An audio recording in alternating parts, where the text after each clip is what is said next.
আসসালামু আলাইকুম কাঁচা বাচ্চারা। আচ্ছা, জীবন লামিয়া ১ম কমেন্ট করছে, "ভাই it's me Jibon Lamia. Please, please, please আমার নামটা একটু নেন প্লিজ।" আচ্ছা ঠিক আছে, ওকে। ১ম কমেন্ট দেখে নামটা নিলাম। আল্লাহ! এই যে আমাদের ফ্রিতে যে এত নাম-টাম নেই, মাঝে মধ্যে এলাকায় দাওয়াত দিবা। মাঝে মধ্যে কফি শপে কফি খাওয়াবা। যে ঠিক আছে ভাইয়া আপনি কষ্ট করে নাম নিছেন, একটু কফি খেয়ে যান আমার এলাকায়। জীবনে তো একদিন বললা না যে ভাইয়া আমার এলাকায় আসেন, দাওয়াত দিলাম, আমার এলাকায় এটা ভালো পাওয়া যায় আপনি এসে খেয়ে যান। এটা কারো মুখ দিয়ে শুনি না। খালি বলে আমার নামটা একটু নেন, আমার প্রশ্নটা একটু পড়েন, আমাকে একটু এটা বলেন। সো হ্যাঁ, একজন বলল আমি কি দোষ করছি? আমি কি দোষ করছি? খালি তোমাদের নাম পড়ি, কোনদিন তো দাওয়াত দিলা না। থাকে না একটা মুখের কথা, তাও তো কোনদিন বললা না। বলতা যে ভাই খেয়ে আসছেন না গিয়ে খাবেন। তাও তো অন্তত বলতা যে ভাই আমার এলাকায় আসেন। হুম? খালি বলো যে নাম নেন, নাম নেন। হুম?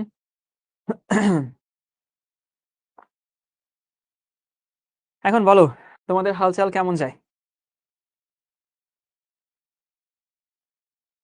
এই যে একজন আমাকে চাঁদপুরে দাওয়াত দিছে ইলিশ মাছ খেয়ে যান। আচ্ছা ঠিক আছে। কিন্তু বিশ্বাস করো আমি যদি চাঁদপুরে গিয়ে ওরে খুঁজি দেখবা যে ওরে বাড়ি চালান দিয়েও পাওয়া যাবে না। এই সবাই এরকম মুখের কথা বলে যে ভাই আসেন আমার এলাকায় আসেন, আমার এলাকায় আসেন। আপনার এই খাওয়াবো সেই খাওয়াবো।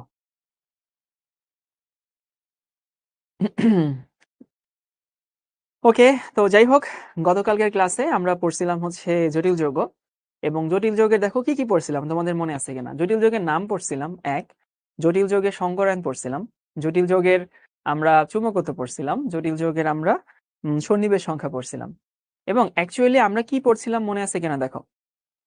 অবস্থান্তর মৌলসমূহ কয়েকটা বৈশিষ্ট্য দেখাইতো। সেই বৈশিষ্ট্যগুলো মনে আছে কিনা? অবস্থান্তর মৌলসমূহ একটা হচ্ছে জটিল যৌগ তৈরি করে। অবস্থান্তর মৌলসমূহ রঙিন যৌগ তৈরি করে। অবস্থান্তর মৌলসমূহ তোমার হচ্ছে চুম্বকত্ব দেখায়। আর ২ টা বৈশিষ্ট্য বাকি ছিল। সেই ২ টা বৈশিষ্ট্য আমরা আজকে কথা বলবো। সো আমরা আজকে শিখব হচ্ছে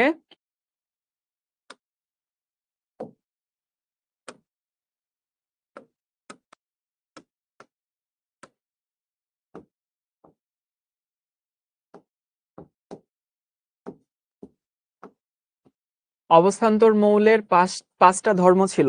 একটু মনে করার চেষ্টা করো ৫ টা ধর্ম। কি? একটা হচ্ছে জটিল যৌগ, রঙিন যৌগ, চুম্বকত্ব। এই ৩ টা আমরা আলোচনা করা হয়ে গেছে। আর এখন আমরা পড়ব হচ্ছে আর ২ টা ধর্ম। অবস্থান্তর মৌল কি? একটা হচ্ছে পরিবর্তনশীল জারণ মান, পরিবর্তনশীল জারণ মান।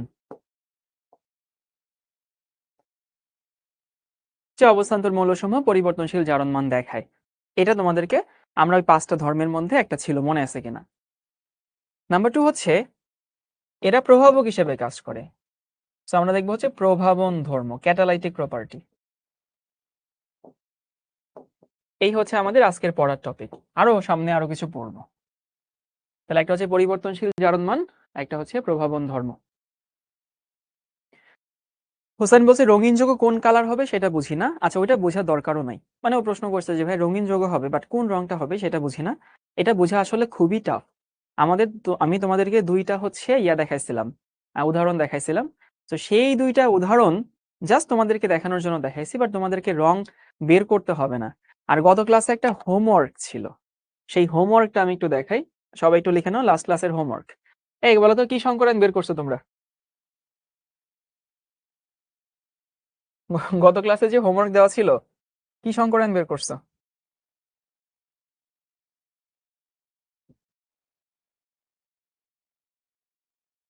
হ্যাঁ, আমাকে বলো তো কি সংকরায়ন বের করছো? sp3 sp3 sp3 sp3 sp3 sp3 সবাই sp3 বের করছো। আচ্ছা এবার আমি তোমাদেরকে একটু বলি ওটা কি ছিল। চলো একটু দেখি লাস্ট ক্লাসের হোমওয়ার্ক।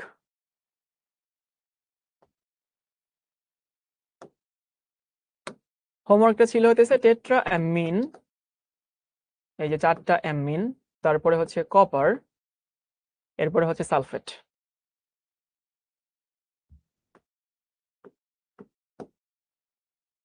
সম্ভবত এটা ছিল টেট্রা অ্যামিন কপার সালফেট।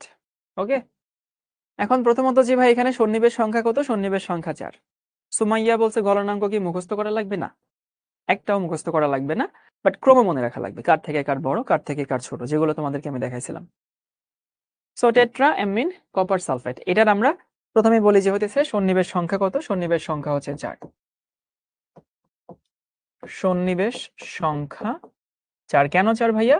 এখানে 4টা লিগ্যান্ড আছে, 4টা সন্নিবেশ বন্ধন আছে, তাহলে লিগ্যান্ড 4টা, সন্নিবেশ বন্ধন 4টা, তার মানে সন্নিবেশ সংখ্যাও 4। সন্নিবেশ সংখ্যা অ্যাকচুয়ালি সন্নিবেশ বন্ধনের সংখ্যা। এখন আমরা বের করব সংকরায়ন। ওকে, তো তোমাদেরকে এই যে এটা সংকরায়ন বের করতে গেলে একটু কাহিনী আছে। কাহিনী হইতেছে যে কপার এখানে কি হিসেবে আছে? কপার এখানে -2, অ্যামোনিয়া 0, তাহলে দেখো কপার এখানে কপার 2+ হিসেবে আছে, তাই না? আশা করি এটা সবাই বের করতে পারবা যে কপারের জারণ মানে এখানে Cu2+। তো Cu2+ যদি হয় তাহলে ইলেকট্রন বিন্যাস আশা করি সবাই বাসায় নিজে ট্রাই করছো।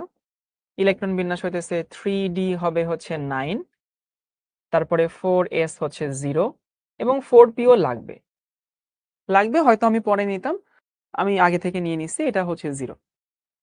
এখন লিগ্যান্ড কি? লিগ্যান্ড হচ্ছে উইক লিগ্যান্ড। তোমাদেরকে লিখে দিয়েছিলাম যে অ্যামোনিয়া শুধু কোবাল্টের সাথে যখন বন্ধন তৈরি করে তখন সে স্ট্রং লিগ্যান্ড হয়, বাকি সবকিছু হচ্ছে উইক লিগ্যান্ড, মানে অ্যামোনিয়া। তার মানে এখানে অ্যামোনিয়া উইক লিগ্যান্ড, বুঝলাম। কিন্তু দেখো তো এখানে কি বুঝতে পারি স্ট্রং লিগ্যান্ড, উইক লিগ্যান্ড এখানে কি কোনো ম্যাটার করে? কি মনে হয়? মানে কম্প্রেস করা না করা, কি কম্প্রেস করার জায়গা আছে? মরার কি আর মারা যায় বলো তো? যে মরিয়ে গেছে তুমি এর দ্বারা কেমনে মারবা? তো এখানে ডি এর উপরে 9টা ইলেকট্রন আছে, 9টা আছে মানে তুমি এর যত বেশি চাপাচাপি করো না কেন ভাই, ও আসলে নরমালি হইতেছে আর ইলেকট্রন কম্প্রেসড হবে না। তাহলে ইলেকট্রন যদি কম্প্রেসড না হয় তাহলে 3d, সো ডি এর উপরে যে 9 যেরকমটা নরমালি থাকার কথা ওরকমটাই থাকবে, মানে নরমালি যেমন হয় আর কি। 4s হচ্ছে এখানে 0, 4p হচ্ছে এখানে 0।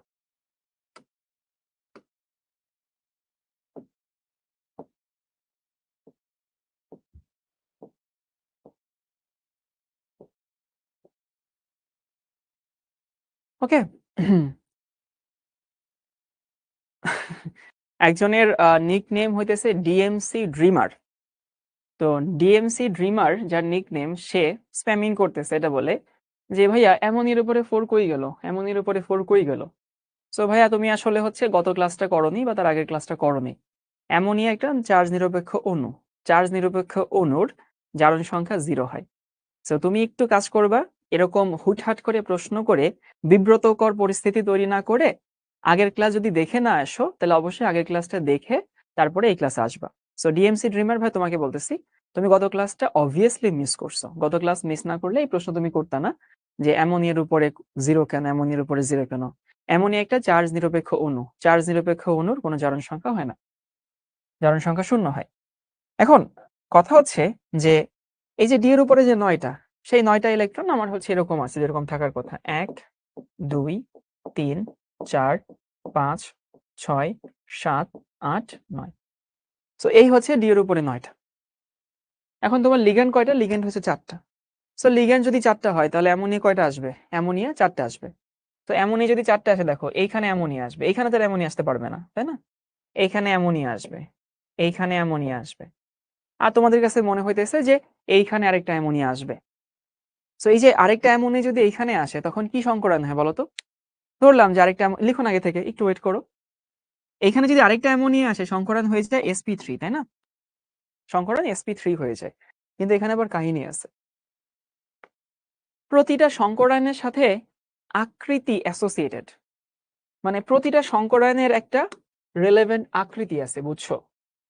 যেমন ধরো এখানে আমাদের লিগ্যান্ড কয়টা? এখানে আমাদের লিগ্যান্ড 4টা, তাই না? তাহলে 4টা লিগ্যান্ড দিয়ে এরকমও তো হইতে পারে। দেখো আমি তোমাদেরকে দেখাচ্ছি যে ফর সে গতকালকে আমরা নিকেল এটা দেখাইছিলাম, নিকেল এই হচ্ছে কার্বনিল,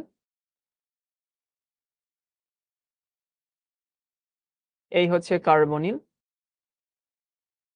এই হচ্ছে কার্বনিল, আর এই হচ্ছে কার্বনিল।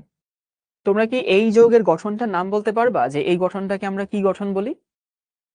আমি যে গঠনটা এখানে লিখছি এই গঠনের একটা নাম আছে, এটাকে বলা হয় চতুস্তলকীয়। নাম শুনছো তোমরা? চতুস্তলকীয় বলা হয় বাংলায়। এটাকে বলা হয় টেট্রাহেড্রাল। ইংলিশে আমি লিখে দিই, বাংলা তো সবাই জানো, টেট্রাহেড্রাল।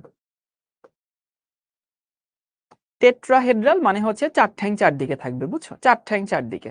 একটা এরকম, একটা উপরে, একটা এই পাশে, একটা এই পাশে, একটা এই পাশে। যদি 4 ঠ্যাং 4 দিকে থাকে তখন সেটাকে আমরা চতুস্থলকীয় বলি। এবং চতুস্থলকীয় গঠনটা কখন হয় জানো? যখন সেখানে sp3 সংকরায়ন হয়। সো নিকেল যদি sp3 সংকরায়ন হবে, এটা তোমরা এখনো সংকরায়ন তো পড়ো নাই, যখন পড়াবো তখন বুঝবা।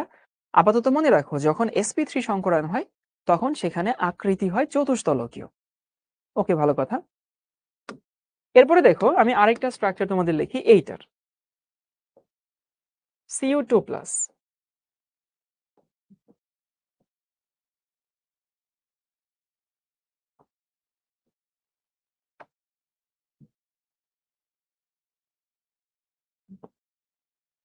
আমি যদি এই যৌগটার স্ট্রাকচার তোমাদেরকে দেখাই, দেখো এইটা আসলে কেমন আছে। এখানে হচ্ছে NH3, এখানে NH3,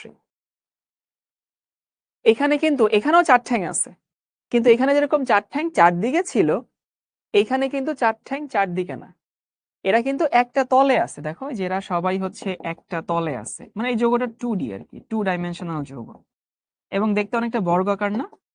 তাহলে বুঝতে পারো যে 4 ঠ্যাং দিয়ে চতুস্তলকীয় হয়, 4 ঠ্যাং দিয়ে এই যে সমতলীয় বর্গাকার, এটা কিন্তু সমতলীয় না, একটা তলের উপরে না। চতুস্তলকীয় কিন্তু 3D যৌগ, 3D মানে যার দৈর্ঘ্য প্রস্থ উচ্চতা সবই আছে, আর 2D মানে যার দৈর্ঘ্য আছে প্রস্থ আছে কিন্তু উচ্চতা নাই। তো এই যৌগটা আসলে উচ্চতা নাই, এটা একটা সমতলীয় বর্গ। তাহলে বুঝতে পারো যখন লিগেন্ড 4টা আসে বা বন্ধন 4টা হয়, তখন 2 টাইপের আকৃতি হয়, একটা হচ্ছে টেট্রাহেড্রাল, আরেকটা হচ্ছে স্কয়ার প্ল্যানার, বা বাংলায় বলা হয় সমতলীয় বর্গাকার। ওকে, সো এটা হচ্ছে সমতলীয়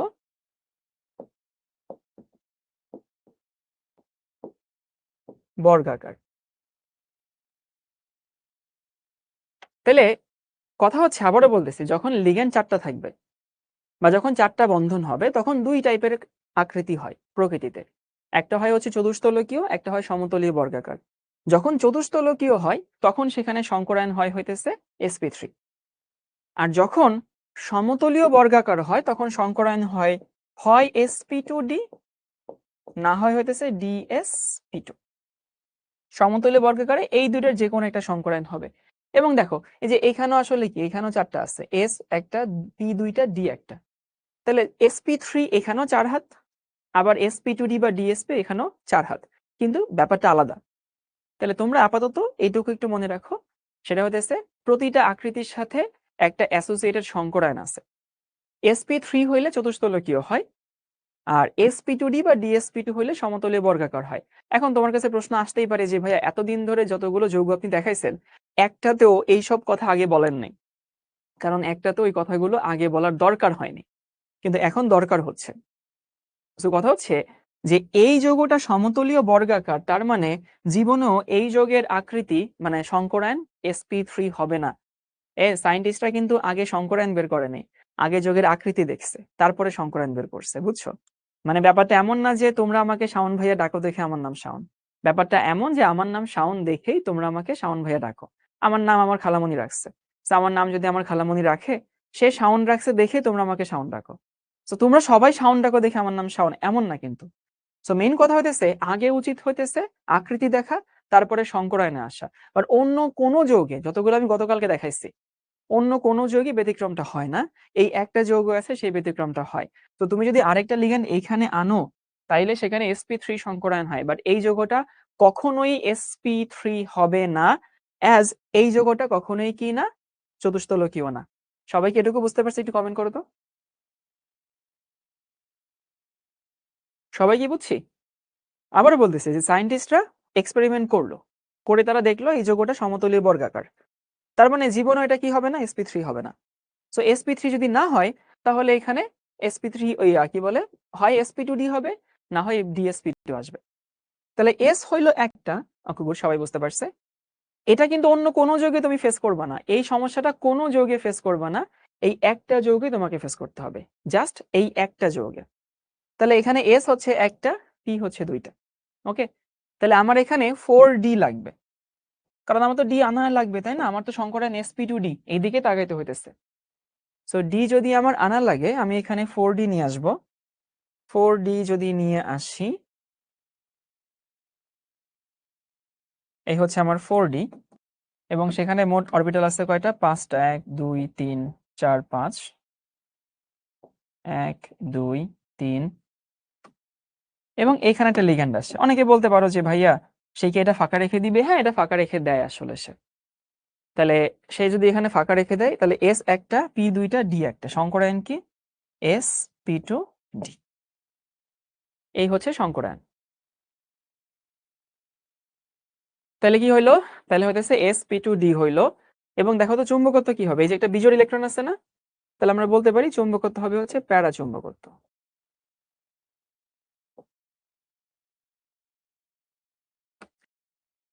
ওকে, তাহলে আমি সংক্ষেপে রিভিউ করে দেই। সংক্ষেপে রিভিউটা আছে এরকম: টেট্রামিন কপার সালফেট। আচ্ছা আচ্ছা, তাহজিব বলছে চিত্র বুঝবো কিভাবে? এটা একটু মনে রাখতে হয় আর কি। এই একটা যৌগের ক্ষেত্রে এরকম আসে তাহজিব, অন্য কোনো যৌগে এরকম আর আসবে না।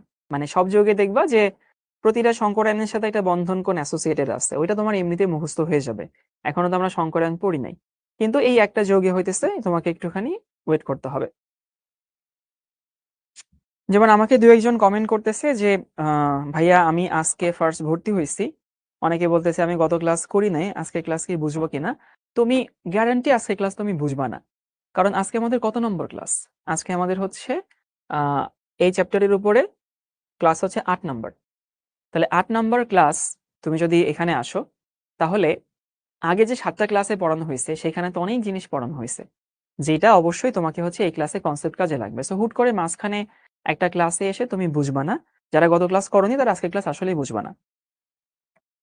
আমি একটু রিভিউ করে দেই। গত ক্লাসের হোমওয়ার্ক ছিল টেট্রামিন কপার সালফেট, যারা বুঝো নাই তারা হচ্ছে একটুখানি এখানে দেখো। সো টেট্রামিন কপার সালফেট, এখানে সন্নিবেশ সংখ্যা 4, অ্যাজ এখানে লিগ্যান্ড হচ্ছে 4টা। ওকে, ভালো কথা। এবং এখানে কপার 2+ আছে। তো আমি দেখলাম যে এখানে স্ট্রং লিগ্যান্ড হোক উইক লিগ্যান্ড হোক ডাজন্ট ম্যাটার, কি হবে? কম্প্রেস করবে না, এমনি করবে না, অমনি করবে না। সো কম্প্রেস করলো না। পরে দেখলাম আমি এসে একটা, পিতে হচ্ছে 3টা। এখন কেন জানি গতকালকে যে নিয়মে করছি সেই নিয়মে করলে sp3 সংকরায়ন হইলে খাপে খাপে মিলে যায়, ভাল লাগে জিনিসটা, তাই না?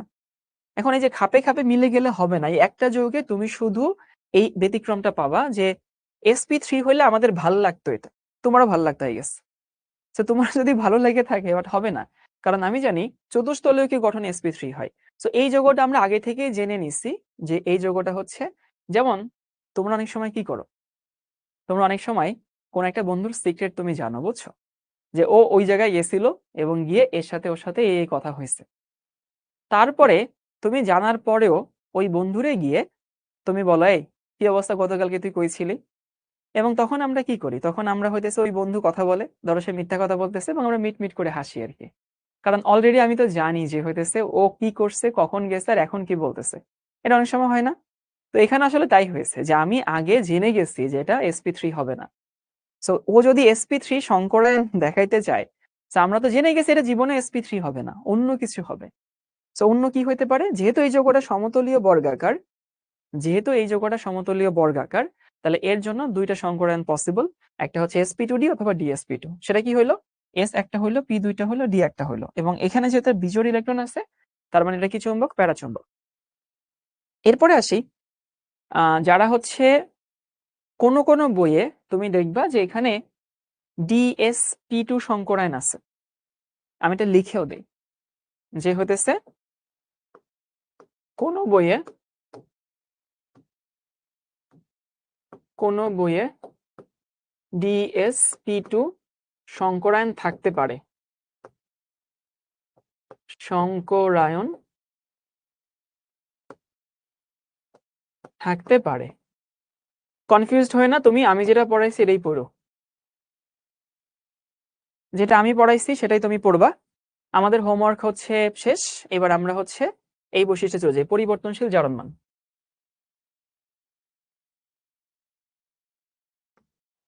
পরিবর্তনশীল,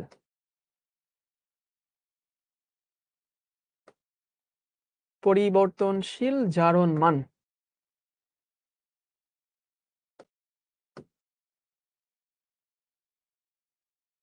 মানে অবস্থান্তর মৌলসমূহ অনেক পরিবর্তনশীল জারণমান দেখায়। সেই পরিবর্তনশীল জারণমান কেন দেখায় আমরা সেটা একটু ব্যাখ্যা করব। আমি তোমাকে কয়েকটা উদাহরণ দিই যে এরা যে পরিবর্তনশীল জারণমান দেখায়।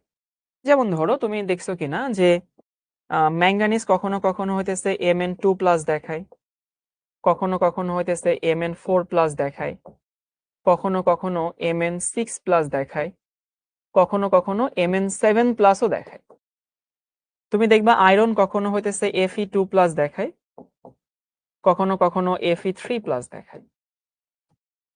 তারপরে দেখবা কপার কখনো Cu+ দেখায়, কপার কখনো Cu2+ দেখায়।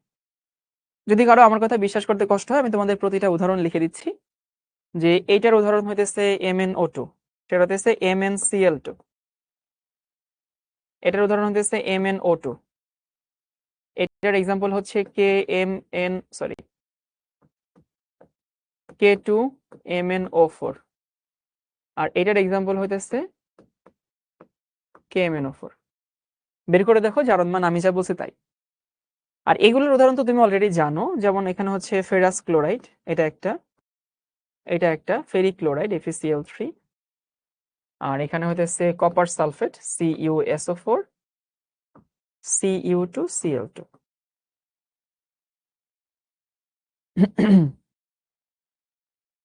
তো কি করলাম, আমি দেখলাম যে ঠিক আছে, মানে অবস্থান্তর মৌলসমূহ পরিবর্তনশীল জারণমান দেখায়।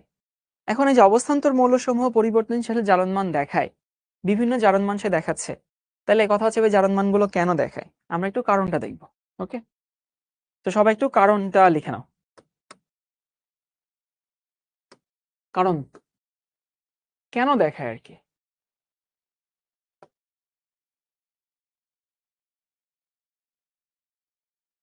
প্রথমে দেখি যে হইতেছে আমি আয়রন দিয়ে দেখাই। যদি আয়রনের ইলেকট্রন বিন্যাস দেখাই, এই কাঁচা বাচ্চারা মনে আছে, একটা উদাহরণ দিয়ে দেখাবো আর কি।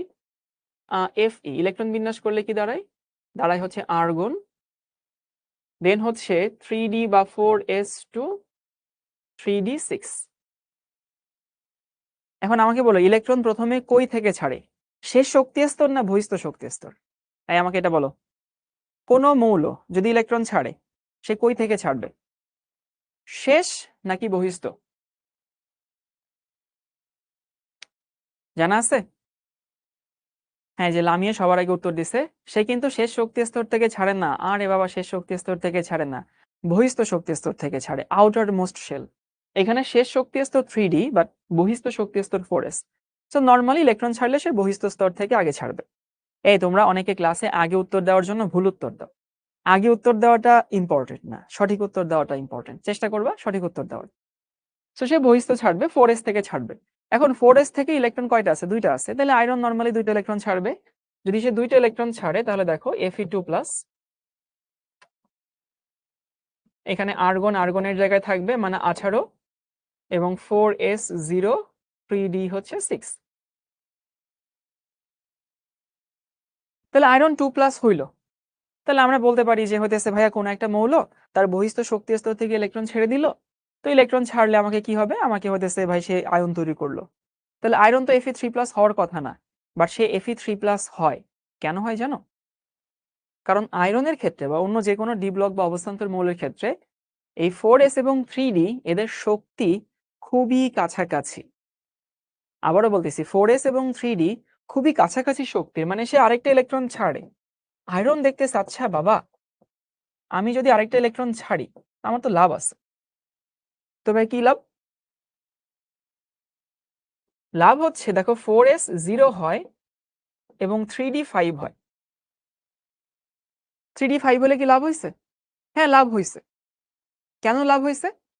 সেটা হতেছে যে এইখানে 4s 0 এবং 3d 5, ওকে ভালো কথা, d5 হলে কি হইতেছে, অর্ধপূর্ণ হচ্ছে। অর্ধপূর্ণ হইলে কি হইতেছে, স্থিতিশীল হচ্ছে। বুঝতে পারছো কি? তাহলে আমি তোমাদেরকে বলতে চাচ্ছি যে আয়রন ইলেকট্রন ছাড়ে প্রথমে 4s থেকে, তারপরে সে 3d থেকে ছাড়ে। 3d থেকে কেন ছাড়লো? কারণ স্থিতিশীলতা অর্জন। কিন্তু সবসময় স্থিতিশীলতা অর্জন করলেই কিন্তু হইতে সে ছাড়তো না। সো মেইন ইস্যু হইতেছে একটা অবস্থান্তর মৌল পরিবর্তনশীল জারণমান দেখায়, এর মেইন কারণ একটা, সেটা হইতেছে যে 4s ও 3d এর শক্তির পার্থক্য কম, শক্তি কাছাকাছি। মানে 4s থেকে ছাড়লে সে 3d থেকেও ছাড়তে পারে, তার লাইসেন্স আছে। ওকে, সো 4s থেকে ছাড়লে সে 3d থেকেও ছাড়তে পারবে, এই জন্য 4s এবং 3d এখানে শক্তি কাছাকাছি। তাহলে সবাই কি কারণটা বুঝতে পারছো? একজন আমাকে জিজ্ঞেস করছে যে ভাইয়া বহিস্থ এবং শেষ শক্তির মধ্যে কি পার্থক্য আছে? হ্যাঁ, পার্থক্য আছে। বহিস্থ শক্তি স্তর হচ্ছে সব থেকে বাহিরে যেটা থাকে, যেখানে প্রধান কোয়ান্টাম সংখ্যা সব থেকে বেশি, যেমন এখানে 4 হচ্ছে বহিস্থ শক্তি স্তর। আর সর্বশেষ শক্তি স্তর হচ্ছে তুমি ওই ইসের আউটবাউ নিয়মে যাবা, তো যেটা শেষে যায় সেটা হচ্ছে সর্বশেষ, যেমন এখানে সর্বশেষ হচ্ছে 3d। সো ম্যাক্সিমাম পরমাণুর জন্য সর্বশেষ এবং বহিস্থ একই, যেমন ধরো সোডিয়ামের জন্য সর্বশেষ 3s, বহিস্থ 3s, ম্যাগনেসিয়ামের জন্য সর্বশেষ 3s, বহিস্থ 3s, কিন্তু এদের ক্ষেত্রে একটুখানি অন্যরকম হয়। তাহলে আশা করি বুঝতে পারছো যে অবস্থান্তর মৌলসমূহ কেন হচ্ছে পরিবর্তনশীল জারণমান দেখায়, কারণ 4s এবং 3d এই দুটোর শক্তি কাছাকাছি। তাহলে 4s থেকে যদি ইলেকট্রন ছাড়ে, 4s থেকে যদি ছাড়ে, তাহলে 3d থেকেও সে ছাড়তে পারবে, কারণ একই টাইপের শক্তি। শক্তি যদি একই টাইপের হয় তাহলে ছাড়তে তো কোনো সমস্যা নাই, এখান থেকে ছাড়লে এখান থেকে ছাড়ে। তোমরা মাঝে মধ্যে বলো না যে ওরে, তোমরা ধরো দুই ভাই বোন বা তোমরা দুই বন্ধু, এই যে আমি একজনের নাম নিলে অনেকে মাইন্ড করো, কেন ভাই ওর নাম নিয়েছেন তাহলে আমার নাম কেন নিবেন না? কারণ কি তুমি মনে করতেছো ও আর আমি তো সেম, সো ওর নাম যদি ভাইয়া নাই আমার নাম ভাইয়া কেন নিবে না? তো কথা হইতেছে এই যে 4s 3d চিন্তা করতেছে, 4s আর আমি তো সেম, তাহলে 4s থেকে যদি ছাড়তে পারে আমি কেন ছাড়তে পারবো না? এই হচ্ছে কাহিনী।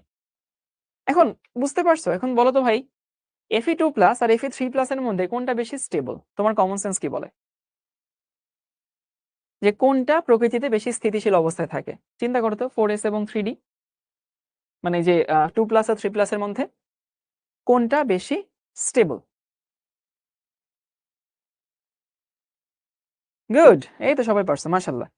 মনে রাখবা 4s এবং এই যে 2+ আর 3+ এর মধ্যে এইটা বেশি স্টেবল, এটা বেশি স্থিতিশীল।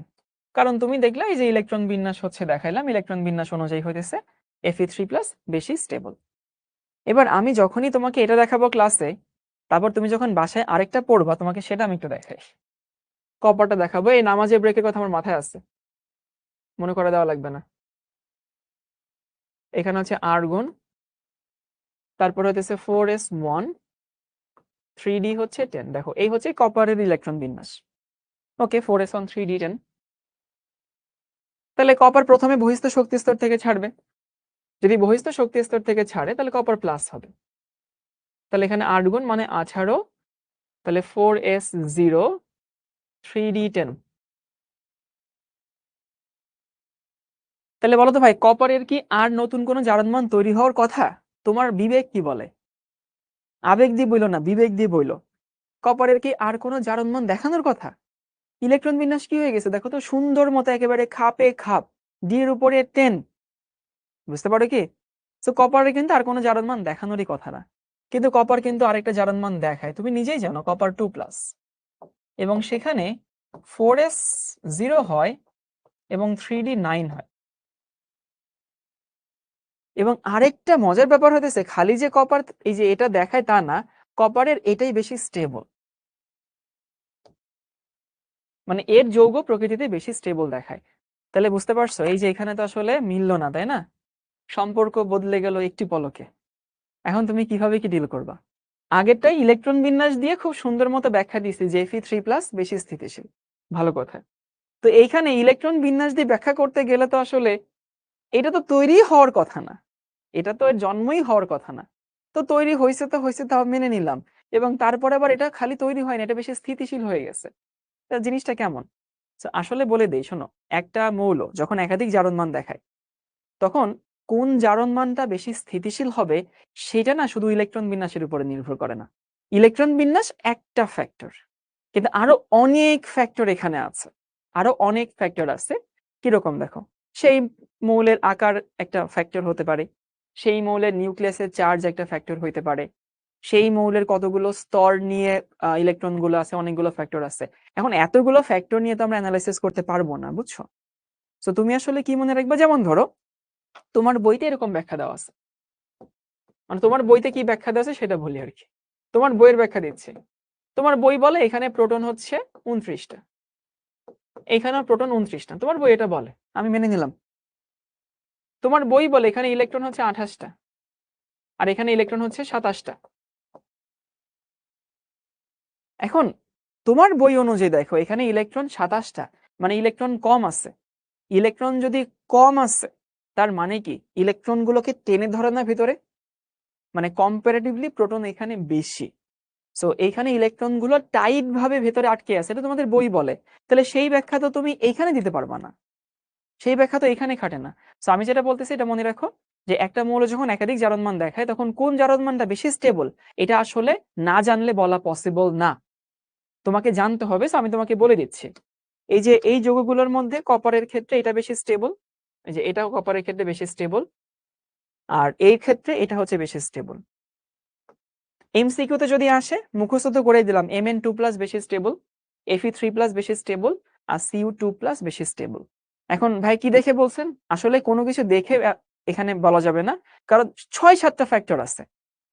6-7টা ফ্যাক্টর মানে ধরো, মানে তোমার একটা বন্ধুরা দেখলা যে সে ভালো, এখন তুমি তার একটা সাইড দেখলা, বাট একটা মানুষের তো অনেকগুলো সাইড আছে, সবগুলো দেখে তো বলা পসিবল না। এই জন্য মনে রাখতে হয় কে বেশি স্টেবল। এক একজন না একটা ব্যাখ্যা হচ্ছে মিলে। ওকে, তো আশা করি বুঝতে পারছো এটুকু। আমরা 10 মিনিটের ব্রেকে যাব, নামাজের ব্রেক। কোথায় যে লিখবো, এখানে লিখি। খালি তোমাদের মনে রাখতে হবে অবস্থান্তর মৌলসমূহ কেন পরিবর্তনশীল জারণমান দেখায়।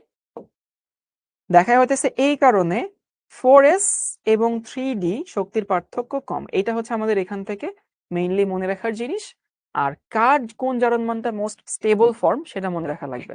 ওকে।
আচ্ছা ঠিক আছে, তাহলে আমরা কি দেখলাম? আমরা দেখলাম হচ্ছে যে অবস্থান্তর মৌলসমূহের কয়টা ধর্ম হয়ে গেল? ৪টা ধর্ম। ৪টা ধর্ম কি কি? একটা হচ্ছে এরা পরিবর্তনশীল জারণ মান দেখায়, এটা পড়ে ফেলছি। তারপরে আমরা দেখলাম এরা চৌম্বকত্ব দেখায়, এটা হয়ে গেছে। তারপরে এরা হচ্ছে জটিল যৌগ তৈরি করে, সেটা হয়ে গেছে। তারপরে হচ্ছে রঙিন যৌগ তৈরি করে হয়ে গেছে। আমাদের আরেকটা জিনিস বাকি আছে, সেটা হচ্ছে প্রভাবন ধর্ম। প্রভাবন ধর্ম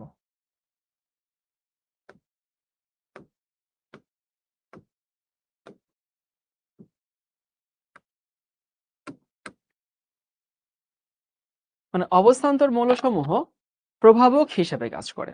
ওকে, এখন অবস্থান্তর মৌলসমূহ প্রভাবক হিসেবে কাজ করে। আমি তোমাকে কয়েকটা উদাহরণ দেখাই, দেখো তোমাদের মনে পড়ে কিনা। জাস্ট কয়েকটা উদাহরণ দেখাচ্ছি।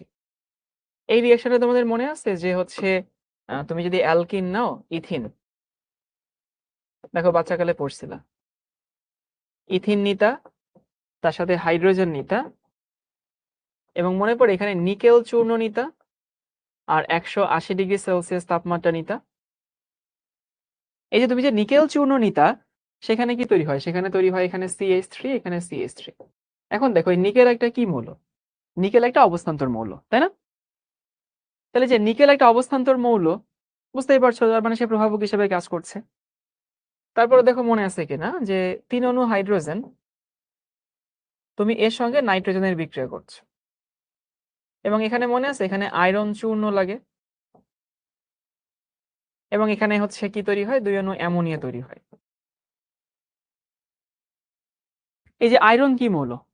আয়রন একটা অবস্থান্তর মৌল। এই যে হেবার প্রণালীতে অ্যামোনিয়া তৈরির বিক্রিয়া। তাহলে নিকেল একটা অবস্থান্তর মৌল, আয়রন একটা অবস্থান্তর মৌল। তোমাকে আমি আরো দেখাচ্ছি। ধরো তুমি যদি এরকম নাও, সালফার ডাইঅক্সাইড প্লাস হচ্ছে অক্সিজেন, এখানে হাফ দিলেও হয়। এখানে প্রভাবক হিসেবে কাজ করে ভ্যানাডিয়াম পেন্টঅক্সাইড, এখানে সালফার ট্রাইঅক্সাইড তৈরি করে। এই ভ্যানাডিয়ামও একটা অবস্থান্তর মৌল। তো আমি আসলে তোমাদেরকে এটা বোঝাতে চাচ্ছি যে অবস্থান্তর মৌলের একটা স্পেশাল বৈশিষ্ট্য আছে, যে ওরা প্রভাবক হিসাবে কাজ করতে পারে। এখন আমরা সেই কারণটা ব্যাখ্যা করব যে এরা প্রভাবক হিসেবে কিভাবে কাজ করে। আগে ফ্যাক্ট বুঝতে পারো কিনা দেখো, যে অবস্থান্তর মৌলসমূহ প্রভাবক হিসেবে কাজ করে। আশা করি এটুকু বুঝতে পারছি। এখন দেখি চলো যে কিভাবে কাজ করে। সবাই লিখো, অবস্থান্তর মৌলসমূহ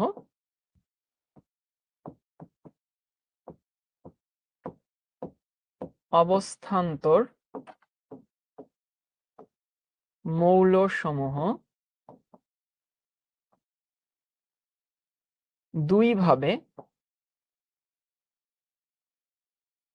দুইভাবে বিক্রিয়াকে প্রভাবিত করে।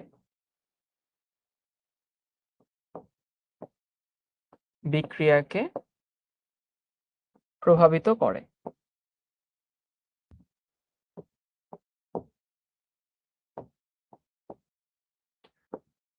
কি বললাম ভাইয়া?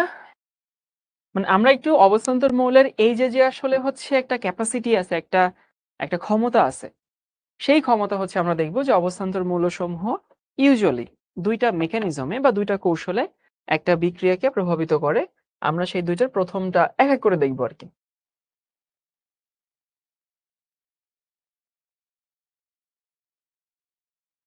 নাম্বার 1,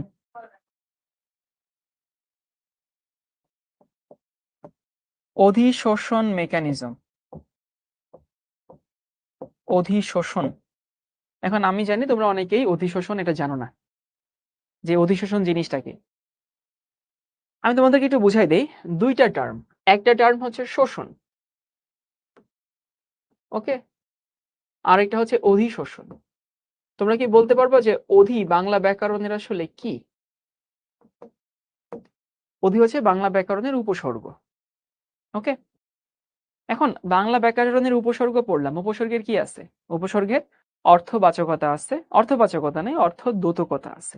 মানে নিজের অর্থ নাই, বাট কোনো শব্দের আগে যুক্ত হয়ে সে নতুন শব্দ তৈরি করে। এখন তার মানে বুঝতে পারছো, অধি যেহেতু হচ্ছে আমার যোগ হইলো, তার মানে হচ্ছে শোষণ আর অধিশোষণ ভিন্ন শব্দ। ইনফ্যাক্ট তোমাকে যদি আমি ইংলিশ টার্মটাও বলি তাহলে বুঝতে পারবা। শোষণকে বলা হয় হইতেছে ইংলিশে অ্যাবজর্পশন, ABSORP, TION, এটাকে বলা হয় অ্যাবজর্পশন। আর এটাকে বলা হয় ADSORPTION। একটা হইতেছে অ্যাবজর্পশন, একটা হইতেছে অ্যাডজর্পশন। দেখো, একটা হচ্ছে এবি, একটা হইতেছে এডি, পার্থক্য আছে কিন্তু। তাহলে ভাই কোনটার মধ্যে কি পার্থক্য, কোনটা কি জিনিস? আমরা এখানে অধিশোষণ পড়বো। শোষণ বলতে বোঝায় তোমার ধরো টেবিলের উপরে পানি পড়ছে, এখন আমরা কি করি, ওইখানে হচ্ছে কোনো ইয়া দেই, কোনো গামছা দেই, বা হচ্ছে কোনো একটা ফোম দেই, তাই না? তখন পানির কণাগুলো কি হয়, পানির কণাগুলোর মধ্যে ঢুকে যায়। যদি হচ্ছে ওই যে ভেতরে ঢুকে যায়, তখন সেটাকে আমরা কি বলি, শোষণ বলি। মানে কোনো জিনিস যদি শোষিত হয়ে ভেতরে চলে যায়, সেটাকে বলা হয় শোষণ। আর অধিশোষণ জিনিসটা কি, ধরো তোমার হচ্ছে কোথাও লবণ পড়ছে, লবণ হতে পারে, চিনি হইতে পারে, বালি হইতে পারে, তারপরে সেখানে তুমি ভেজা হাত দিছো। সেখানে যদি ভেজা হাত দাও, তাহলে সেই হাতের গায়ে আমাদের চিনি বালি লেগে থাকে না? ওই যে যখন গায়ে লেগে থাকে, কি বললাম ভাই, যখন গায়ে লেগে থাকে সেটাকে আমরা কি বলি, সেটাকে আমরা বলি হচ্ছে অধিশোষণ। তো অধিশোষণ মানে হচ্ছে গায়ে লেগে থাকবে, বুঝছো? আর শোষণ মানে হইতেছে ভেতরে চলে যাবে। এখন আমাদের এখানে কি, আমাদের এখানে কিন্তু অধিশোষণ। আমরা এখন দেখব যে অধিশোষণের মাধ্যমে কেমনে সে বিক্রিয়াকে প্রভাবিত করে। তো আমি তোমাদেরকে একটা উদাহরণই দেখাই, যে আমার কাছে এই বিক্রিয়া আসছে, যে 3 অণু হাইড্রোজেন, আর এখানে হচ্ছে নাইট্রোজেন, আর এখানে প্রভাবককে আয়রন চূর্ণ। যারা ইংলিশ ভার্সনের আছে, এখানে বলা হয় আয়রন পাউডার। এখানে 2 অণু অ্যামোনিয়া তৈরি করে। তাহলে প্রশ্ন হচ্ছে যে ভাই, এখানে আয়রন চূর্ণ আসলে কি কাজটা করে, একটু চিন্তা করো। আচ্ছা, আয়রন একটা কি মৌল? একটা অবস্থান্তর মৌল, তাই না? আয়রন একটা অবস্থান্তর মৌল। এখন অবস্থান্তর মৌলের একটা বিশেষ বৈশিষ্ট্য হচ্ছে তার কি আছে, ফাঁকা ডি অরবিটাল আছে। তা আমি তোমাদেরকে একটু এখানে দেখাই যে এখানে আয়রন, এই হচ্ছে আয়রন চূর্ণ, ধরো এটা লোহার গুঁড়া, এভাবে দেখাচ্ছি, লাল লাল লোহার গুঁড়া আছে আর কি।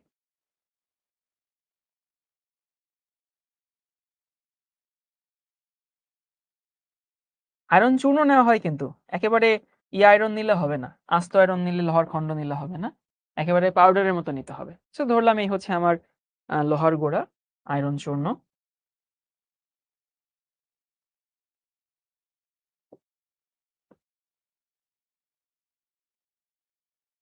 তো এই জিনিসটা বুঝতে গেলে তোমাদেরকে একটু বাস্তব উদাহরণটা দেখাই, যে বাস্তব কিছু উদাহরণ আছে। সেটা হচ্ছে, তোমরা যখন স্কুলে ছিলা, তখন দেখবা যে তোমাদের স্কুলের যারা বন্ধু ছিল, ওদের সঙ্গে এখন খুব একটা যোগাযোগ হয় না। সব থেকে ভালো যে বন্ধুটা ছিল, সেই বন্ধুর সাথেও দেখবা এখন খুব কম কথা হয়। যদি তার কলেজ এবং তোমার কলেজ সেম না হয়, সেম কলেজ হলে তো আবার দেখা সাক্ষাৎ হবে। সো বন্ধুত্বর ধরন কিন্তু চেঞ্জ হয়েছে। যে বন্ধুর সাথে আগে প্রতিদিন দেখা না হলে ভাল লাগতো না, যে বন্ধুর সাথে প্রতিদিন কথা বলতে ভাল লাগতো, একসাথে বিকালে খেলতে যেতা, সেই বন্ধুর সাথে এখন এমন হয় সপ্তাহে 1-2 বার কথা হয়। বন্ধুত্বের নতুন একটা রূপ আসছে, তবে এটাকে মেনে নিতে হবে। আর এই দূরত্ব যেন তোমাদের বন্ধুত্বের মধ্যে কোনো ফাটল না ধরে, সেটাও একটু মাথায় রেখো আর কি। সবসময় যে বেশি কথা বলা, সারাদিন একসঙ্গে থাকা মানেই বন্ধুত্ব, তা না। আমরা অনেক সময় এরকম করি যে কোনো বন্ধু আমাকে অনেকদিন পরে কথা নক দিলে আমরা বলি যে, এতদিন কই ছিলা, এতদিন তো তোমার খবর ছিল না, এখন দরকার পড়ছে দেখে নক দিছে। মানুষ মানুষকে দরকার পড়লেই নক দেয়, এটাতে মনে করার কিছু নেই, মাইন্ড করার কিছু নেই। এবং এখন তো বন্ধুত্ব সংজ্ঞা আরো একটু অন্যরকম। সেটা হচ্ছে যে, একটা সময় ছিল যে বন্ধুরা এক হয়ে কিছু প্ল্যান করতো, কিছু করবে। আর এখন দেখা যায় বন্ধুরা যে এক হবে, কোথাও যে এক জায়গায় যাবে, সেটার জন্য ইভেন্ট খুলে ফেসবুকে, মেসেঞ্জারে ইভেন্ট খুলে, যে আমরা কোথায় যাচ্ছি, কখন যাচ্ছি, কিভাবে যাচ্ছি, অনেক হয়। সো বন্ধুদের সংজ্ঞা আসলে পাল্টে গেছে। আগেটাই ভালো ছিল, বন্ধুরা এক হয়ে কিছু করবে। এখন বন্ধুরা এক হইতেই অনেক কিছু করা লাগে। ওকে, তো যাই হোক, যেটা বলতেছিলাম সেটা হচ্ছে যে, এই যে হাইড্রোজেন নাইট্রোজেন বিক্রিয়া করে অ্যামোনিয়া তৈরি করে, এখন তোমার বন্ধুর সঙ্গে তোমার এখন কেন রেগুলার দেখা হয় না? কারণ তোমাদের না একটা কমন গ্রাউন্ড নাই। ধরো যে বন্ধু তুমি একসাথে স্কুলে পড়তা, সেই বন্ধুর সাথে রেগুলার দেখা হতো, কারণ তোমাদের একটা কমন প্ল্যাটফর্ম ছিল। কমন প্ল্যাটফর্ম হচ্ছে তোমার স্কুল, অথবা তুমি হয়তো স্কুলের পরে কোচিং করতে, সেইখানে কমন প্ল্যাটফর্ম থাকলে কি হয়, ফ্রিকোয়েন্টলি দেখা হয়, ফ্রিকোয়েন্টলি আড্ডা হয়, এটা হয়। যখনই হচ্ছে প্ল্যাটফর্মটা চলে গেছে, মানে স্কুল শেষ, কলেজে উঠছো, কিন্তু কলেজটা আলাদা হয়ে গেছে, তখন ভাই দেখা হওয়া কিন্তু আসলেই টাফ, রেগুলার দেখা হবে না। সো যে বন্ধুত্ব মেনটেন করতে গেলেও কিন্তু একটা কমন প্ল্যাটফর্ম লাগে, সেটা হচ্ছে তোমার স্কুল। এখন এই যে হাইড্রোজেন নাইট্রোজেন বিক্রিয়া করে যে অ্যামোনিয়া তৈরি করবে, তো হাইড্রোজেন নাইট্রোজেনকে তো একসাথে আসা লাগবে, তাই না? একসাথে থাকার জন্য, একসাথে আসার জন্য একটা কমন গ্রাউন্ড দরকার হবে, যেটা তোমার স্কুল ছিল, এখন সেটা নাই। সো আমার কথা হচ্ছে যে হাইড্রোজেন নাইট্রোজেন কিন্তু নর্মালি তো গ্যাসিয়াস অবস্থায় থাকে। যদি গ্যাসিয়াস অবস্থায় থাকে তাহলে এরা তো উড়াউড়ি করবে, তাই না? কেউ তো কারোর সঙ্গে ভাই থাকবে না, সবাই গ্যাস, সবাই উড়াউড়ি করছে। হাইড্রোজেন এক জায়গায়, নাইট্রোজেন এক জায়গায়, কেউ কারোর সাথে এক হতে চাচ্ছে না। কিন্তু এই যে অবস্থান্তর মৌলের তো ফাঁকা ডি অরবিটাল আছে, মানে তার অরবিটালের স্পেস আছে। সো অরবিটালের স্পেস থাকার ফলে সে কি করে জানো? সে এই হাইড্রোজেনকে ওর তলে অধিশোষণ করে। কিসের মাধ্যমে? ফাঁকা অরবিটালের মাধ্যমে। এই নাইট্রোজেনকে নিজের তলে অধিশোষণ করে। বুঝতে পারছো কি? আবারও বলি যে হাইড্রোজেনকে সে নিজের তলে অধিশোষণ করে, নাইট্রোজেনকে সে নিজের তলে অধিশোষণ করে। এখন অধিশোষণ করলে কি সুবিধা হইলো? ওই যে তোমরা যদি আবার একই কলেজে ভর্তি হইতে, অথবা যে বন্ধুর সঙ্গে তোমার যোগাযোগ এখন কমে গেছে, তোমরা দোনোজন যদি বুয়েটে ভর্তি হও, তাহলে দেখবে আবার বন্ধুত্ব ঠিক হয়ে যাবে। তোমরা দোনোজন যদি মেডিকেলে ভর্তি হও বা ডিউতে ভর্তি হও, মানে একই জায়গায় ভর্তি হও, তখন দেখবে আবার একটা কমন প্ল্যাটফর্ম আসবে, সবার সঙ্গে রেগুলার দেখা হচ্ছে। সো দেখা হতে গেলে না ওকেশন লাগে। তোমাদের এখান থেকে একটা লাইফ লেসন দেই। কোনো বন্ধু যার সঙ্গে তোমার রেগুলার দেখা হওয়ার কোনো ওকেশন নাই, মানে তোমরা হয়তো এক জায়গায় পড়ো না, তোমরা হয়তো একই কলেজে পড়ো না, একই স্যারের কাছে পড়ো না, তার সঙ্গে তোমার রেগুলার যোগাযোগ হবে না, এটা খুবই স্বাভাবিক। তার মানে এই না যে তার সঙ্গে তোমার বন্ধুত্ব দুর্বল হয়ে গেছে। এবং যার সাথে আমার দৈনিক লেনদেন নাই, দৈনিক কোনো প্ল্যাটফর্ম নাই, দৈনিক আমাকে কোনো প্রোগ্রাম কোনো কিছু বাধ্য করছে না দেখা হতে, তার সাথে রেগুলার যোগাযোগ মেনটেন করা আসলেই কঠিন, কারণ সবাই সবার জীবন নিয়ে ব্যস্ত। আর তোমরা সবাই এখন বড় হচ্ছ, বড় হচ্ছ মানে তোমাদের এখন অনেক রেসপন্সিবিলিটি বাড়বে আস্তে আস্তে।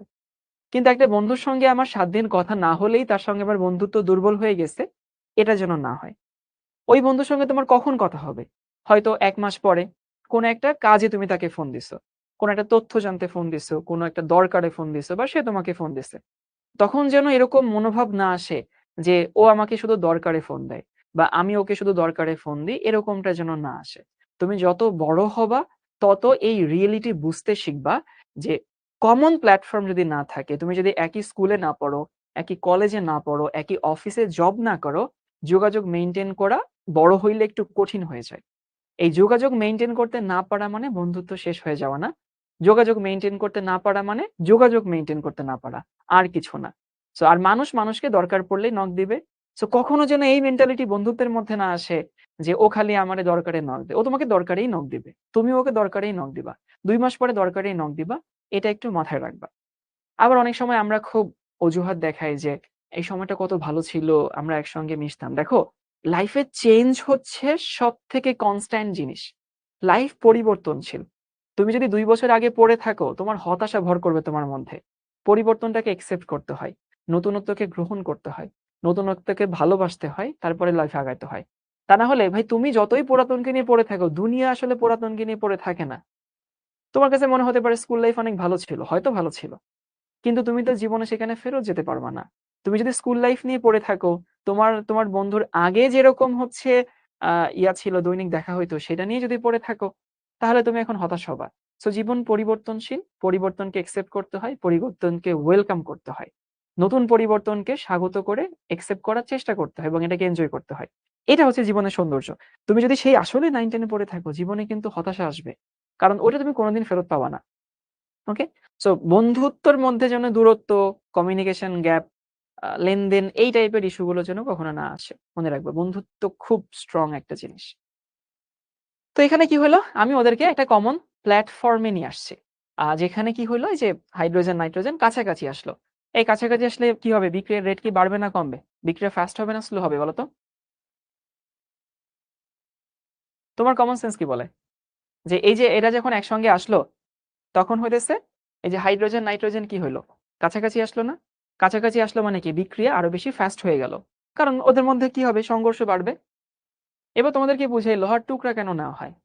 তোমাদেরকে কথা দিলাম, যারা সিরিয়াস কাঁদতে বাচ্চা আছে তারা মজা পাবে এটা। তোমরা কি জানো যে কোনো বস্তুরে ভাঙলে সেই বস্তু সারফেস এরিয়া বাড়ে? আমি কিন্তু এখানে কি করতেছি? আমি এখানে আয়রনের সারফেস ব্যবহার করছি। পৃষ্ঠ ব্যবহার করছি না, পৃষ্ঠে এরা আসে। সো আয়রনের সারফেস ব্যবহার করছি, তাহলে আমাকে বেশি সারফেস এরিয়া নিতে হবে। এখন তোমাদেরকে বুঝাই, ধরো এই যে আমার কাছে তোমাদেরকে আগেও বলছে, শিখর থেকে খুব জোস একটা পানির বোতল দিছে। ধরো আমি মাঝখানে এখানে কাটলাম, তোমার কি মনে হয় সারফেস এরিয়া কমে গেল? না, সারফেস এরিয়া কমে না, সারফেস এরিয়া বাড়ে।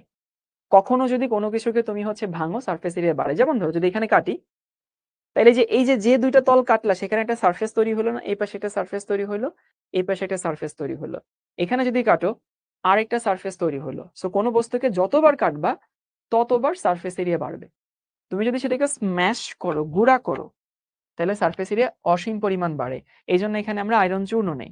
কেউ যদি এখানে শুধু আয়রন লিখে, তাহলে আমি কিন্তু সেখানে নাম্বার দিব না, আমি খাতা দেখলে নাম্বার দিব না। ওকে, সো সারফেস এরিয়া বাড়ানোর জন্য আয়রন গুঁড়া নেওয়া হয়। সো এখানকার মেইন টার্মিনোলজি বলে দিই। টার্মিনোলজি হচ্ছে এইটা, যে অবস্থান্তর মৌলসমূহ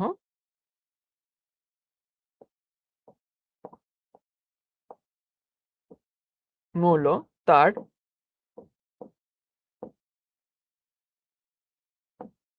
ফাঁকা ডি অরবিটাল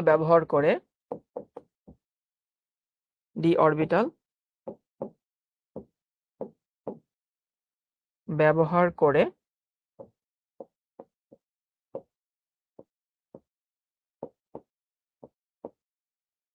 বিক্রিয়ক সমূহকে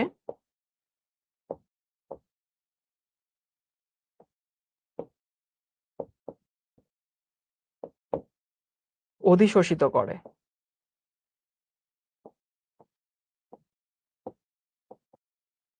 আর এই অধিশোষিত করার ফলে কি হয়? বিক্রিয়ার রেট বেড়ে যায়, কারণ কি ওরা কাছাকাছি আসে। এই হচ্ছে আমাদের মেইন কথা। সারফেস এরিয়া মানে হচ্ছে পৃষ্ঠতল। সারফেস এরিয়া পৃষ্ঠতল।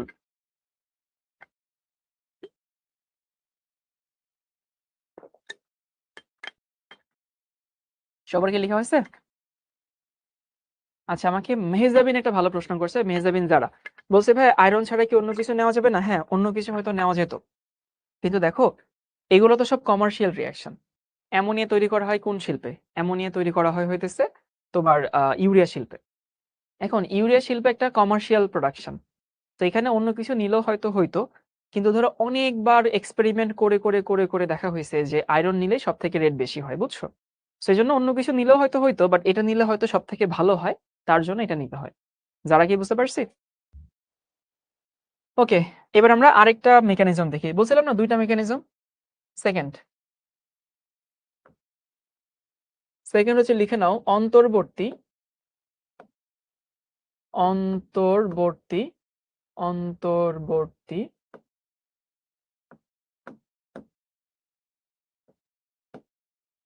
যৌগ গঠন।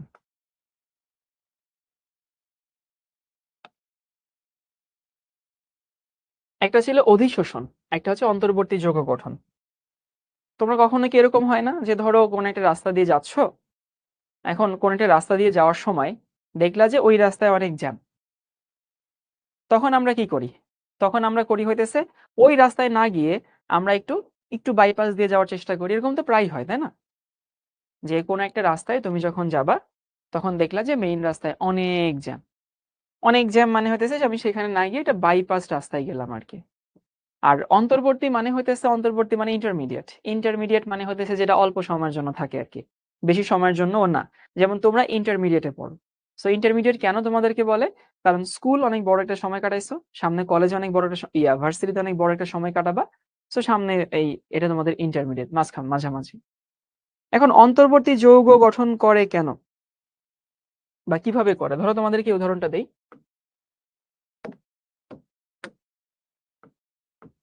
সালফার ডাইঅক্সাইড, এখানে হাফ অক্সিজেন, এখানে সালফার ট্রাইঅক্সাইড তৈরি হয়। প্রভাবককে ভ্যানাডিয়াম পেন্টাঅক্সাইড। হাফ কেন এখানে দিছি? হাফ দিছি এখানে সমতাকরণের জন্য। তুমি চাইলে এখানে হাফ না দিয়ে এখানেও 2 দিতে পারতা, এখানেও 2 দিতে পারতা, দিতে পারতা আর কি। এখন আমি দেখাবো যে ভ্যানাডিয়াম পেন্টাঅক্সাইড এখানে আবার কি কাজ করে। সবার কি মনে আছে অবস্থান্তর মৌলসমূহ পরিবর্তনশীল জারণ মান দেখায়? এটা আশা করি সবার মনে আছে। অন্তর বলছে যত বেশি ভালো আয়রন গুঁড়া ব্যবহার করবো তত ভালো উৎপাদ উৎপন্ন হবে। হ্যাঁ, এবার আসি অন্তর্বর্তী, এখানে আরেকটা রেফ হবে আর কি। তো কাহিনী হইতেছে যে এইটা কিভাবে আসলে ভ্যানাডিয়াম পেন্টঅক্সাইড এখানে কিভাবে আসলে হচ্ছে আমাকে প্রভাবিত করে। তোমার কাছে এই রিঅ্যাকশনটা দেখে মনে হচ্ছে যে ভাইয়া রিঅ্যাকশনে সরাসরি সালফার ডাই অক্সাইড অক্সিজেনের সাথে বিক্রিয়া করছে। মানে ধরো তুমি তোমার বন্ধুর বাসায় যাচ্ছ, মাঝখানে দেখলা অনেক জ্যাম, তখন একটা বাইপাস দিয়ে গেলা। তো তোমার বন্ধু তো আর জানবে না যে তুমি বাইপাস দিয়ে গেছো নাকি তুমি সরাসরি মেইন রাস্তা দিয়ে আসছো। তোমার বন্ধু জানবে যে তুমি বন্ধুর বাসায় গেছো।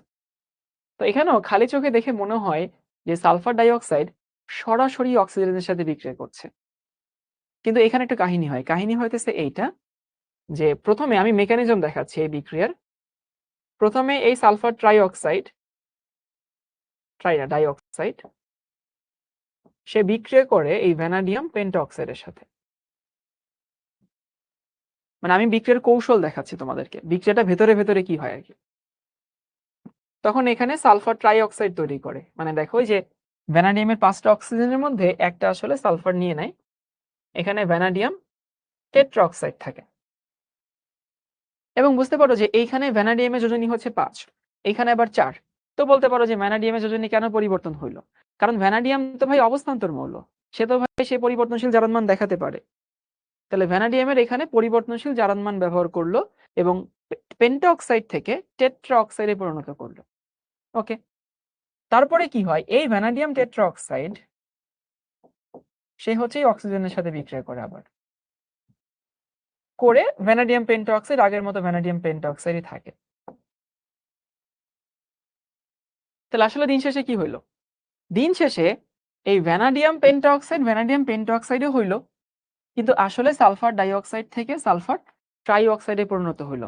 তুমি যদি চাও এই বিক্রিয়াকে যোগ করে দেখাইতে পারো, দেখো যদি যোগ করো তাহলে কি থাকে, তাহলে যে এইটা আর এইটা কাটাকাটি যায়, তারপরে যে এইটা আর এইটা কাটাকাটি যায়, আলটিমেটলি কি থাকে, এখানে সালফার ডাই অক্সাইড থাকে, এখানে হাফ অণু অক্সিজেন থাকে, আর এখানে সালফার ট্রাই অক্সাইড থাকে। দেখো এটাই মনে হয়। সো ভাই এখানে কি ঘটনা ঘটলো, এখানে আমাদের অন্তর্বর্তী যৌগকে, এখানে আমাদের অন্তর্বর্তী যৌগ এইটা, এই যে ভ্যানাডিয়াম টেট্রাঅক্সাইড। তাহলে অবস্থান্তর মৌল এখানে কি ইউজ করছে, তার পরিবর্তনশীল জারণ মান ইউজ করছে। আব্দুল্লাহ বলছে হাফ অক্সিজেন কেন, আব্দুল্লাহ বাবা দেখো সমতাকরণ করো, এখানে অক্সিজেন 2টা, এখানে 3টা হয়ে গেছে। তো এখানে যদি 3টা হয় তাহলে এখানে তো ভাই অর্ধেক না দিলে তো সমতাকরণ হয় না। আব্দুল অনেকক্ষণ ধরে একই স্প্যামিং করে যাচ্ছিল। তো যেটা বলতেছিলাম যে হইতেছে, দেখে মনে হয় সালফার ডাই অক্সাইড সরাসরি অক্সিডাইজড হচ্ছে, কিন্তু আসলে কি হয় জানো, সালফার ডাই অক্সাইড এই ভ্যানাডিয়াম পেন্টা অক্সাইডের সাথে বিক্রিয়া করে। তুমি কিন্তু আসলেই বুঝবা না প্রথমে যেরকম হয়েছে, কারণ এটা আমরা বিক্রিয়ার মেকানিজম দেখতে গিয়ে দেখছি। তাহলে sulphur die oxide vanadium penta অক্সাইডের সাথে বিক্রিয়া করলো, এখান থেকে একটা অক্সিজেন নিল। তো আসলে দেখে মনে হয় যে সালফার ডাই অক্সাইড সরাসরি অক্সিজেনের সাথে বিক্রিয়া করছে, বাট আসলে তা হয় না। Sulphur die oxide vanadium penta oxide এর মাধ্যমে অক্সিজেন নিচ্ছে, নিয়ে সালফার ট্রাই অক্সাইড তৈরি করলো ভ্যানাডিয়াম টেট্রা অক্সাইড। পরে ভ্যানাডিয়াম টেট্রা অক্সাইড আবার এই যে অক্সিজেনের সাথে বিক্রিয়া করে আগের অবস্থায় ফেরত আসলো। তাহলে এখানে মেইন কথা কি, মেইন কথা হতেছে এইটা যে অবস্থান্তর মৌলসমূহ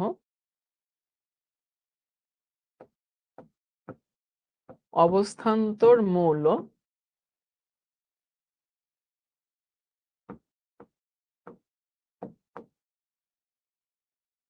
পরিবর্তনশীল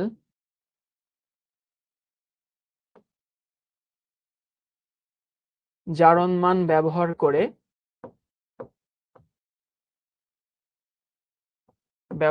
করে বিক্রিয়ার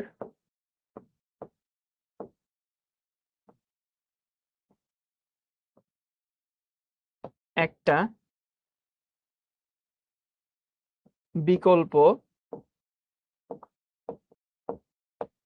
সহজ পথ তৈরি করে।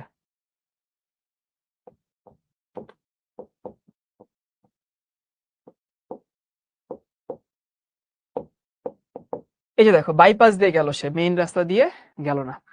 ওকে, তাহলে অবস্থান্তর মৌলসমূহ পরিবর্তনশীল জারণ মান ব্যবহার করে বিক্রিয়ার জন্য একটা বিকল্প সহজ পথ তৈরি করে, যেটাকে আমরা কি বলি, অন্তর্বর্তী যৌগ তৈরি করা। সো এরই সাথে সাথে আমাদের অবস্থান্তর মৌলসমূহের যে 5টা বৈশিষ্ট্য ছিল, সেই 5টা বৈশিষ্ট্য শেষ হয়ে গেল। কি, কি? একটা ছিল হইতেছে পরিবর্তনশীল জারণমান, একটা ছিল হইতেছে প্রভাবন ধর্ম, একটা ছিল জটিল যৌগ, একটা ছিল হইতেছে রঙিন যৌগ, আর একটা ছিল হইতেছে ভুলে গেছি যা ছিল। ওকে, এবার হচ্ছে অন্তর্বর্তী যৌগ আর বিক্রিয়া মধ্যক কি একই? হ্যাঁ, অন্তর্বর্তী যৌগ আর বিক্রিয়া মধ্যক একই। আচ্ছা, মোহাম্মদ লিবন একটা প্রশ্ন করছে, ভাইয়া লিগ্যান্ড তো অক্ষ বরাবর আসে এন্ড অক্ষের ইলেকট্রনের জন্য বিকর্ষণের ফলে ডি অরবিটাল দুইটা ভাগে ভাগ হয়, কিন্তু যদি অক্ষ বরাবর ইলেকট্রন না আসে তাহলে কি ডি অরবিটাল দুইটা ভাগে ভাগ হবে? আচ্ছা, ঠিক আছে। শোনো, লিমন খুব ভালো একটা প্রশ্ন করছে। লিমনের প্রশ্নটা হচ্ছে এরকম, গতকালকে তোমাদের হচ্ছে ডিজেনারেট আর নন ডিজেনারেট এই দুটো দেখাইছিলাম। সো ডিজেনারেট এবং নন ডিজেনারেট দেখানোর সময় আমি তোমাদেরকে একটা উদাহরণ দেখাইছিলাম। সেই উদাহরণটাতে ছিল একটা যৌগ, সেটা হইতেছে হেক্সাসায়ানোফেরেট এটা, এবং সেখানে তোমাদেরকে দেখাইছিলাম যে লিগ্যান্ডগুলো আসে অক্ষ বরাবর। লিগ্যান্ডগুলো যদি অক্ষ বরাবর আসে তাহলে বলছিলাম যে 5টা ডি অরবিটালের মধ্যে 3টা হচ্ছে অক্ষ বরাবর আছে, 3টা হচ্ছে অক্ষের মাঝামাঝি আছে, এই জন্য এরা একটু কম বিকশিত হয়, বাকি দুটো বেশি বিকশিত হয়। সো উপরে থাকে 2টা, নিচে থাকে 3টা। কিন্তু সমস্ত যৌগে এরকম ভাগটা হয় না। সো সমস্ত যৌগে যেরকম ভাগটা হয় না, তোমাদেরকে একটু দেখাই দিই, দেখো। মানে কারণ সব যৌগে যে অক্ষ বরাবর আসবে এমন কোনো কথা না, বা সব যৌগে যে হইতেছে গতকালকে যেরকম দেখাইছে ওরকম আসবে এমন কোনো কথা আসলে নাই। তো আমি তোমাদেরকে একটু তোমাদের সামনেই দেখাই। সিএফটি,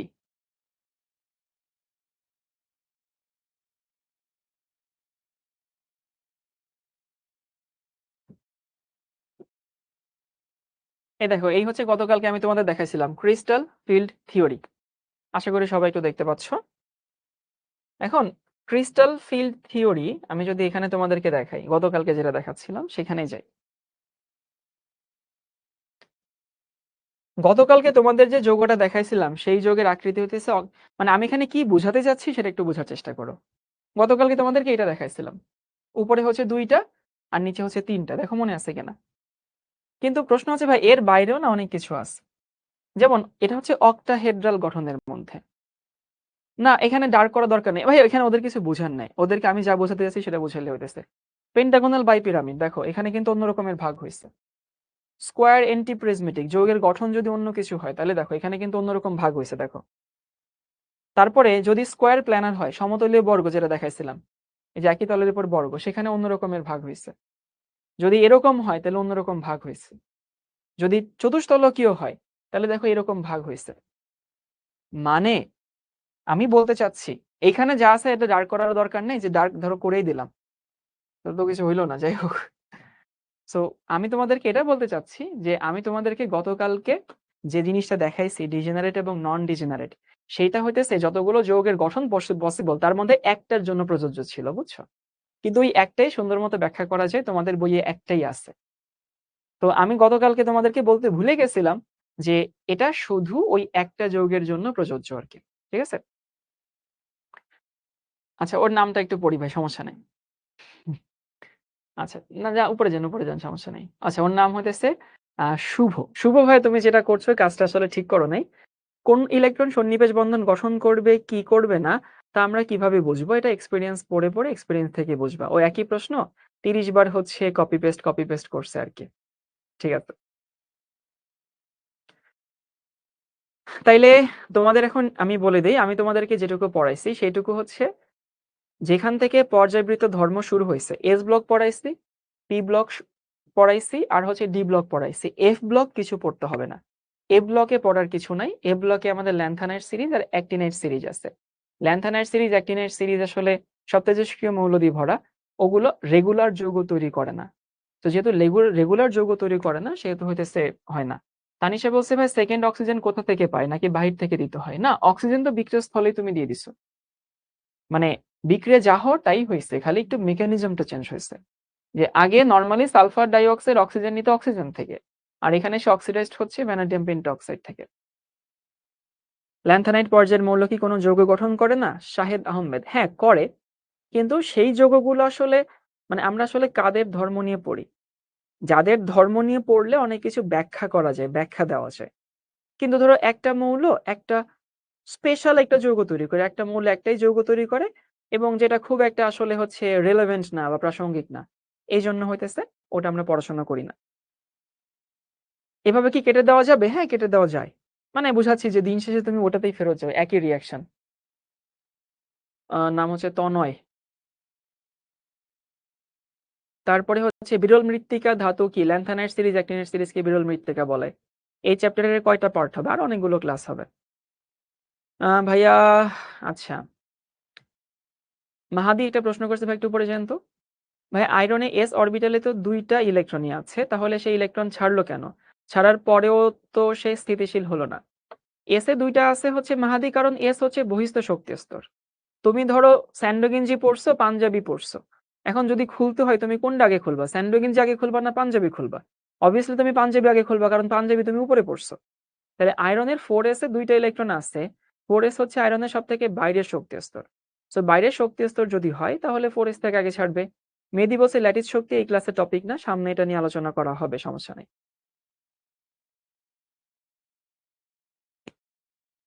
এ ব্লকটা কি রিডিং পড়বো? বইয়ে যদি থাকে পড়তে পারো, বাট এ ব্লকটা দরকার নেই আসলে। এ ব্লকে যে যৌগগুলো আছে সেগুলো তো ইম্পর্টেন্ট না আরকি। আচ্ছা, একজন হচ্ছে আমাকে বলছে আমার ৬৬টার মতো ক্লাস বাকি আছে, সেটা নিয়ে স্প্যামিং করতেছে। এখানে স্প্যামিং না করে তুমি যাও। ক্লাস করা শুরু করো ভাই, বসে থেকো না। এখন তোমরা বই পড়বা।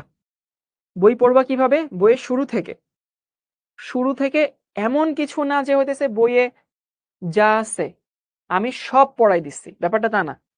কিন্তু আমি এটুকু তোমাদেরকে কনফিডেন্স দিচ্ছি, বইয়ে যা আছে তুমি সব বুঝতে পারবা। বইয়ে যা আছে সবই তুমি বুঝতে পারবা, এটা হচ্ছে মেইন কথা। বইয়ে সবকিছু পড়াই দেওয়া আমার দায়িত্ব না, বইয়ে সবকিছু বুঝাই দেওয়া আমার দায়িত্ব। তো তুমি এখন বইটা পড়তে গিয়েও দেখবা যে হচ্ছে ম্যাক্সিমাম তুমি বুঝতে পারবা।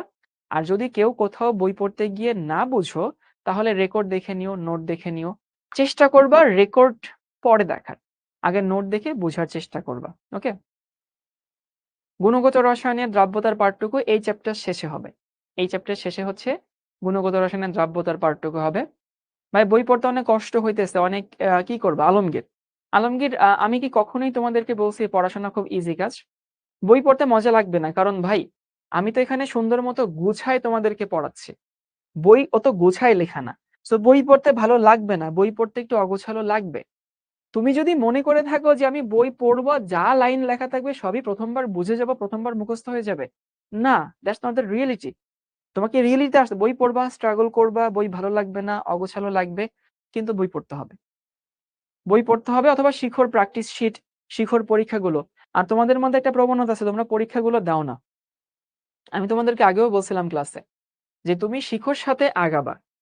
শিখো একটা স্টুডেন্টের দায়িত্ব নেয়। দায়িত্ব নেওয়া মানে এমন না যে আমাদের ক্লাস করলেই তোমার কাজ শেষ। শিখো তোমাদেরকে যে সার্ভিসটা দেয় তাই সেই সার্ভিসের একটা ছোট অংশ হচ্ছে ক্লাস। শিখর পরীক্ষাগুলো রেগুলার দিবা। শিখর পরীক্ষাগুলো রেগুলার দিতে হবে। শিখর হইতেছে কি বলে তোমার হচ্ছে যে আমরা যে তোমাদের রিসোর্স দেই পড়াশোনার, সেই পড়াশোনার রিসোর্স গুলো কাজে লাগাতে হবে। তোমরা এই পুরো সার্ভিসটা না নিলে কিন্তু সামনে আগাতে পারবা না। যে একটুখানি নেই না। একটা ক্লাস করি, একটা ক্লাস করি না। একটা পরীক্ষা দেই, একটা পরীক্ষা দেই না। একটা হোমওয়ার্ক করি, একটা হোমওয়ার্ক করি না। এভাবে কিন্তু হবে না। পুরো হোলিস্টিক ওয়েতে সামনে আগাইতে হবে। তো আজকে আমি ১০ মিনিট আগে ছেড়ে দিলাম। আগামী ক্লাস থেকে আমরা পর্যায়বৃত্ত ধর্ম শুরু করব। আর এই চ্যাপ্টারটা কেউ যদি চাও সঞ্জীব কুমার গুহ স্যারের বইটা এভয়েড করো। খুবই কঠিন করে লেখা। এই বইটা বাদে অন্য যেকোনো বই হইতেছে তুমি ভালোমতো পড়তে পারবা। সো পড়তে গিয়েও যদি কোনো জিনিস আটকে যাও, বন্ধুদের সাথে হেল্প নাও, বন্ধুদের সাথে ডিসকাস করো, নিজে চেষ্টা করো। তারপরেও যদি না পাই ডাউট সলভ ক্লাস তো থাকছে, সেখানে সলভ করে নিবা। ওকে ভাইয়া, ভালো থেকো সবাই। দেখা হবে ইনশাআল্লাহ।